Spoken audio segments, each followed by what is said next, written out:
Please तुमचा अनुभव आम्हाला थोडासा शेअर करू शकाल का? माझा अनुभव म्हणजे मी कल्पना रमेश माने, मी परेल विलेज इथे राहते. आणि मी सरांकडे एक 3-4 महिन्यापूर्वीपासून आम्ही सरांकडे प्रशिक्षण घेत आहोत. आणि माझा अनुभव खूप चांगला आहे. हॅलो.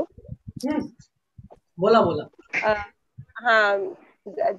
जसं सरांनी शिकवलं तसं मी माझ्या जीवनामध्ये आणण्याचा प्रयत्न केला आणि मला त्याचे खूप छान एक्सपिरियन्स आलेला आहे. साधारण एक 3-4 पेशंट वरती मी काम केलं आणि त्याचा खूप चांगला रिझल्ट आला. त्याबद्दल मी सरांचे आभार मानते. त्यातल्या त्या एका पेशंटचं मला रात्री जे बोलणं झालं त्यावरती तुम्ही सांगू शकाल का? हम्म. कॅन्सर पेशंट वर. आमच्या हा आमच्या थर्ड फ्लोअर वरती त्या मिसेस सुर्वे म्हणून आहेत.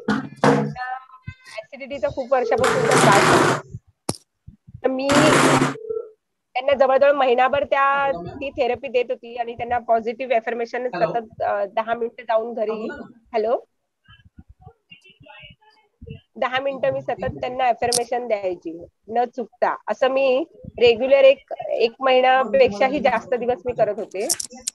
आणि मग त्याच्यानंतर मग एक 15 दिवसापूर्वी त्यांना एक साधारण पोटामध्ये असं त्रास व्हायला लागला. मग त्यांनी सोनोग्राफी केली आणि मग सिटी स्कॅन वगैरे केलं आणि त्यांना कॅन्सरची गाठ असं डिटेक्ट झालं. पण ती थोडक्यातच त्यांचं निभावलं. ती गाठ काढून म्हणजे रिमूव्ह केली. पण त्यांना पुढे ज्या थेरपी लागतात, आपण किमो ऐकून असू, त्या त्यांना लागल्या नाहीत आणि त्या व्यवस्थित आहेत आता आणि खूप कॉन्फिडेंट आहेत आणि चांगला त्यांना म्हणजे अनुभव आला त्याचा. खूप छान.